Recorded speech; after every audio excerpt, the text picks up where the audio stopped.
All right, so let's dive into the delightful chaos that is stress management, shall we? I mean, if you're anything like me, stress is that uninvited guest who shows up, eats all the biscuits, and leaves you wondering why you ever opened the door in the first place. But here's the thing, stress doesn't have to run the show. Nope, we've got tools, strategies, and a bit of psychology magic to keep it in check. Let's get into it.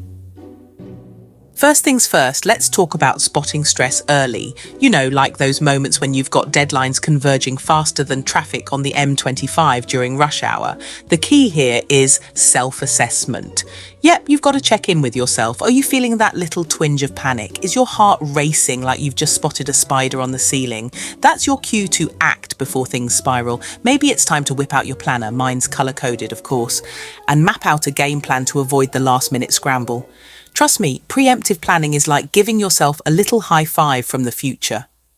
Now let's talk about the stages of stress and where we can step in to tackle it. Picture this. Stage 1 is all about identifying those chronic stressors. You know, the things that hang around like a bad smell, workloads, toxic people, or dare I say it, the endless pile of laundry. At this stage, it's all about the basics. Rest, exercise, a decent diet. Yes, that means more greens and fewer biscuits, unfortunately, and some good old-fashioned time management. Oh, and let's not forget problem solving. Honestly, sometimes just making a list of what's bothering you can feel like a mini therapy session.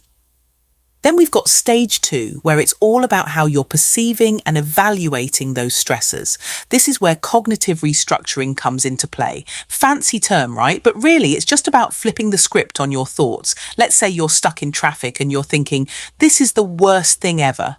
Well, is it? I mean, sure, it's annoying, but is it life-threatening? Probably not. It's about challenging those all or nothing thoughts and finding a bit of perspective. And honestly, a little positive self-talk can go a long way. Instead of saying, I can't handle this, try, I've got this. See, instant upgrade.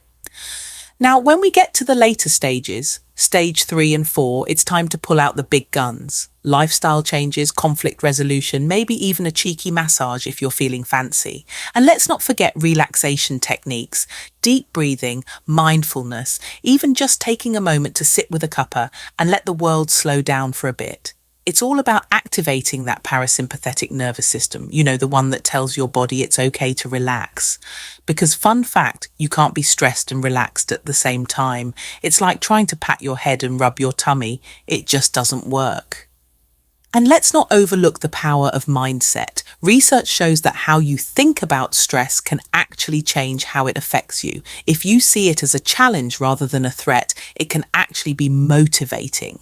I mean, how cool is that? It's like turning your stress into a little cheerleader saying, you've got this.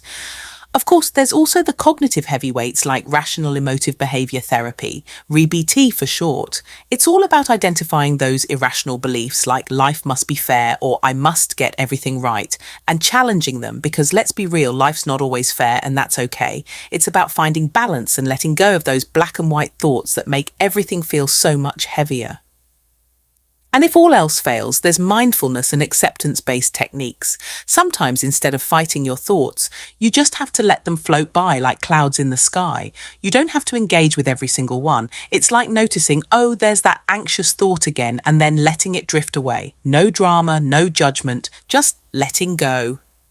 So there you have it, a little crash course in stress management. It's not about eliminating stress completely, that's impossible, but it is about managing it, finding what works for you and remembering that you're stronger than you think. Now, if you'll excuse me, I think my ficus needs a pep talk. It's looking a bit droopy.